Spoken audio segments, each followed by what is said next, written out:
जंग के हालात के बीच रूस के राष्ट्रपति व्लादिमीर पुतिन ने यूक्रेन में सैन्य कार्रवाई की घोषणा की है। पुतिन ने यूक्रेन की सेना को अपने हथियार डालने की नसीहत भी दी है। इस बीच पश्चिमी देशों ने रूस के खिलाफ कई प्रतिबंधों की घोषणा की तथा मॉस्को ने यूक्रेन स्थित अपने दूतावास परिसरों को खाली कर वहां से राजनयिक कर्मियों को निकाल लिया। रूस का पक्ष लेते हुए चीन के विदेश मंत्रालय की प्रवक्ता हुआ चुनयन ने कहा कि चीन रूस पर लगाए गए नए एकतरफा प्रतिबंधों का विरोध करता है। यूक्रेन की तरफ से रूस में रह रहे उसके नागरिकों को अलर्ट जारी किया गया है। कहा गया है कि वे लोग जल्द से जल्द रूस से निकल जाएं। भारत ने दोनों देशों से कूटनीतिक माध्यम से शांतिपूर्ण समाधान की अपील की है। भारत के 20,000 नागरिक यूक्रेन में फंसे हुए हैं। पुतिन ने यूक्रेन के खिलाफ सैन्य ऑपरेशन शुरू कर दिया है। इसकी आग पूरी दुनिया को अपनी चपेट में ले सकती है। हालात काफी खराब हो सकते हैं। इसके अलावा आर्थिक जगत और दुनिया भर के बाजारों को यह संकट बुरी तरह प्रभावित कर सकता है। भारत भी इससे अछूता नहीं रह पाएगा। एनर्जी मार्केट तो बहुत अधिक प्रभावित होने की आशंका है। इस युद्ध के बाद काला सागर क्षेत्र से आवागमन और परिवहन में अगर किसी भी तरह की रुकावट आती है तो पूरी दुनिया में अनाज, ईंधन की कीमतें भूचाल खड़ा कर सकती हैं। विश्लेषकों का मानना कि प्रतिबंधों की स्थिति में रूस से पश्चिमी यूरोप को प्राकृतिक गैस का निर्यात यूक्रेन और बेलारूस दोनों के माध्यम से काफी कम हो जाएगा। ऐसी हालत में गैस की कीमतें Q4 के स्तर पर फिर से आ सकती हैं। रूस यूरोप को गैस की आपूर्ति बंद करेगा तो यूरोपीय देश दूसरे उत्पादकों को देखेंगे। इसमें समय लगेगा तो उस दौरान मांग आपूर्ति का संतुलन बिगड़ने से पूरी दुनिया में कच्चे तेल की कीमतों में उछाल आएगा और इसका सीधा असर भारत के निवासियों को महंगाई के रूप में झेलना पड़ेगा। इस युद्ध से हमारे रक्षा क्षेत्र पर असर पड़ सकता है। भारत के रक्षा आयात में रूस की हिस्सेदारी बहुत बड़ी है, यह 49% तक है। वहीं रूस के रक्षा आयात में भारत की 23% हिस्सेदारी है। रूस अगर लंबे समय तक युद्ध में उलझा रहा तो भारत की रक्षा तैयारियों पर असर दिखने लगेगा। यूक्रेन पर रूस के हमले के मद्देनजर तेल की कीमत $100 प्रति बैरल से अधिक हो गई है। हमले ने एशिया के शेयर बाजारों में भी भारी बिकवाली शुरू कर दी। आज लंदन, यूरोप और अमेरिका में 2% से अधिक की गिरावट की उम्मीद है।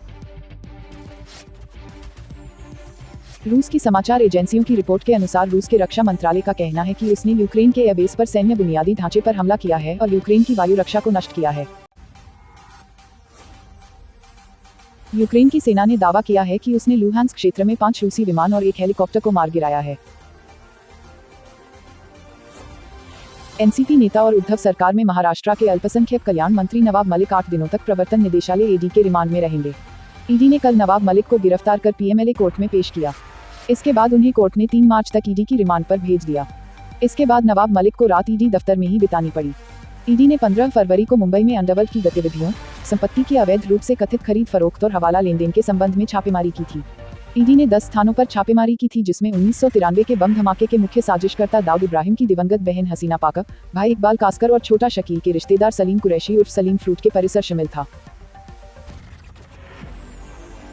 लखनऊ के वोटरों ने 61% मतदान करके पिछले तमाम चुनावों की सुस्ती तोड़ी, बल्कि 1952 से अब तक सभी विधानसभा चुनावों में सर्वाधिक मत प्रतिशत का रिकॉर्ड भी कायम कर दिया। इस तरह लोकतंत्र की परीक्षा में पहली बार लखनऊ प्रथम श्रेणी में पास हुआ। जिले की सभी 9 सीटों पर चुनाव शांतिपूर्वक और उल्लासपूर्ण रहा। किशोरों को नशीली दवाओं के इस्तेमाल से दूर रखने के लिए नई पहल की गई है। अब उत्तर प्रदेश की दवा की दुकानों पर सीसीटीवी कैमरे लगाए जाएंगे। समय समय पर जिलों में औषधि निरीक्षकों द्वारा मेडिकल स्टोरों पर सीसीटीवी फुटेज की जांच की जाएगी। अगर बिना डॉक्टर के पर्चे के शेड्यूल H1 और X की दवाएं देते कोई मेडिकल स्टोर पकड़ा गया तो उसके विरुद्ध सख्त कार्रवाई की जाएगी। जल्द से जल्द सीसीटीवी लगाने के निर्देश दिए गए हैं। उत्तर प्रदेश में 5वें चरण के 12 जिलों की 61 विधानसभा सीटों पर 27 फरवरी को वोटिंग होनी है, जहां पर 692 उम्मीदवार किस्मत आजमाने उतरे हैं। सुल्तानपुर, अयोध्या, अमेठी, बाराबंकी, बहराइच, गोंडा और श्रावस्ती, प्रतापगढ़, प्रयागराज, कौशाम्बी और चित्रकूट जिलों में मतदान होगा। लखनऊ में एक व्यवसायी द्वारा कराए जा रहे इवेंट में जालसाज ने बॉलीवुड अभिनेता को बुलाने के नाम पर 2.5 लाख रुपए ठग लिए। ठगी की जानकारी होने पर व्यवसायी ने उसे बहाने से बुलाया और साथियों की मदद से धर दबोचा। इसके बाद पुलिस के सौंप दिया। पुलिस ने पीड़ित की तहरीर पर मुकदमा दर्ज कर जालसाज को गिरफ्तार कर लिया। प्रधानमंत्री नरेंद्र मोदी पूरे जोर शोर से बीजेपी के लिए चुनाव प्रचार कर रहे हैं।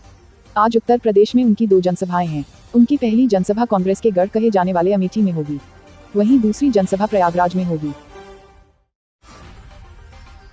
उत्तर प्रदेश पुलिस 2022 में निकली भर्तियों के लिए आवेदन करने की अंतिम तारीख आगे बढ़ा दी गई है।